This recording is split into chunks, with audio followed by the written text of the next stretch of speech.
very good evening from the newsroom. The news for this Wednesday, 28th of February. The new policy on the importation of vehicles, which will later become a regulation, will come into force soon. It's a Principal Secretary for Trade, Francis Lebon, who said this during a press conference this morning. The conference was held in a joint one with the Department of Transport, where they have given more information about the new revised policy.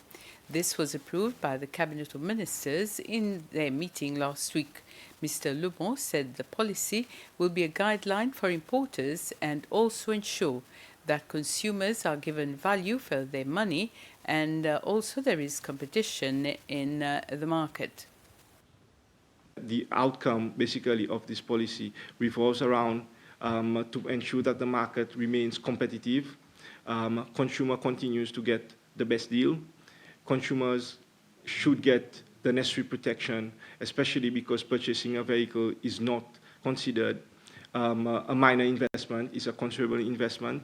And we must also ensure that there is variety in the market, in the types and quality of vehicles coming in.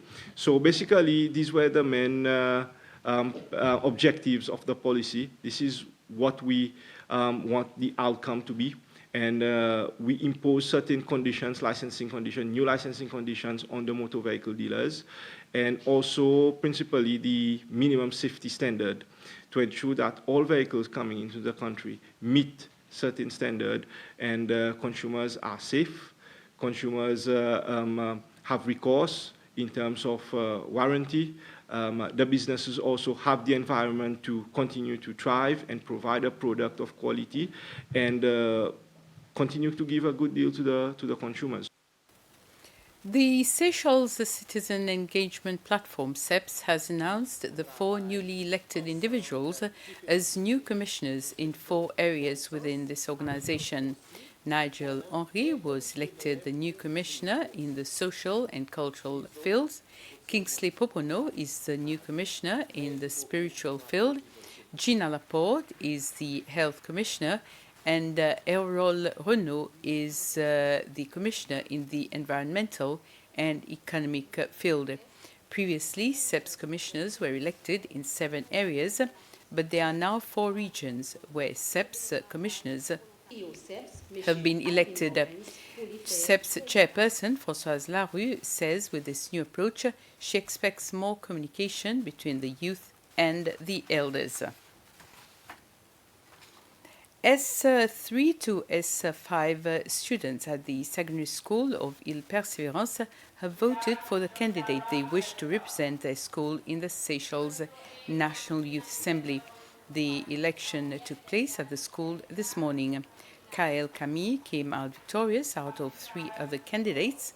The coordinator of the National Youth Assembly, Janetta Ali, says she hopes that the students give their best because she believes that the students have many ideas and potential. So far, 5 secondary schools have already held their elections. The Navy Band from the USA, along with students from different schools, gathered in a workshop at the School of Music in Montfleury today.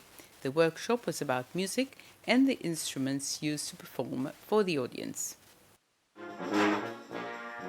In a workshop at the School of Music Montfleury, the U.S. Navy Band was sharing their ideas and concept of the importance of music to a crowd of students from numerous schools. The Navy Band, which arrived in Seychelles on Thursday, has been performing around certain areas on Mahé. The students were amazed with the performance of the U.S. Navy Band. One of the musicians first class, Timothy Dell, who plays the saxophone, says he and his band have had so much fun and he appreciates the time spent in Seychelles. He also says it is his first time in Seychelles and that Seychelles is a country where the people are very friendly. I know everyone in the band, so we're part of the Naval Forces Europe and Africa Band, Topside Brass Band. It's been a pleasure performing for the people. We've got such great responses from the audiences. They're all having a good time dancing, and it's a lot of fun, and it really warms our heart to be able to share our music with the people here.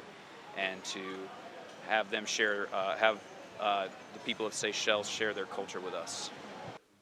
On his part, the Deputy Political and Economic Chief from the U.S. Embassy here in Seychelles, Paul Staley, states that it is the first time that the U.S. Navy Band pays a visit to Seychelles, and it is a reaffirmation of the USA's commitment to deepening their partnership and relationship with the people of Seychelles.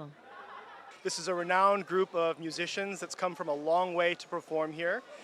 They have exceptional talent, and they really symbolize friendship, camaraderie, excellence, and the best that music can offer. Music is something that transcends borders, and it also is something that brings people together as a global community. So we certainly look forward to future engagements in Seychelles.